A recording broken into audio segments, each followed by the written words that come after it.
गेली एकदाची. हॅलो. हां अगं बोल. किती फोन दुपारी. अगं तुला माहिती ना माझी सून घरी असलं मी कॉल उचलत नाही म्हणून. तुला परवाच सांगितलं ना मी. हो आणि तू दुपारी कॉल केलास आणि ती माझ्या पुढ्यात बसली. कसं बोलायचं ना मग. हां हां बोल. कशी आहेस. मी मस्त. मी काय आता मस्तच म्हणावं लागेल. सून आल्यापासून माहिती आहे ना तुला. काय बाई कसलं आराम. माझ्या नशिबात आराम. कसलं काय गं. जे आपले कामं करायचे ते करायचेच आहेत.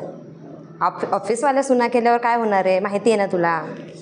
हां स्वयंपाकाचं बापरे. स्वयंपाकाचं विचारू नकोस बाई. डाळीत पाणी की पाण्यात डाळ बनवून खाऊ घालते हेच कळत नाही आहे. मग काय आहे ते आपलं खायचं चालूच आहे. हां अगं हो. काम काम म्हणलं की बाई दुखतं. आपण कुठे काय कामं केलेत. आपल्या काळात थोडी ना आपण काय कामं केलेत. या आपल्याला काय सुना अशा भेटल्यात ना. हो नाही गं. कसलं आता ऑफिसमधून येणार आराम करणार. आपल्याला कुठे आराम आहेत. संध्याकाळचं जेवण दुपारचं जेवण सकाळचं नाश्ता सगळं बनवायचं. मला तर मुलाचं लग्न व्हायच्या आधी तसंच आणि आलं तरी तसंच. आणि बोलायला गेलेस तर राग येतो. कशाला कोणाला काय बोलायचं आहे. हो त्यामुळे असं तुझ्याशी बोलली नाही ना दुपारी. हो हो आता मॅडम शॉपिंगला गेल्यात. आता दुपारी झोप काढून झाली आहे.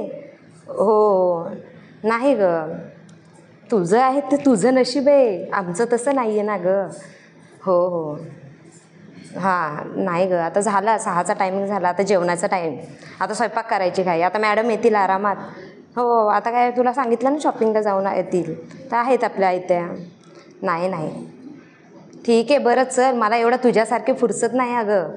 हो हो तू नशीबवानी आहेस. मला नाही तसं. मला आता संध्याकाळचं स्वयंपाकाला लागायचं. हो आमच्या मॅडम येतील ना आता.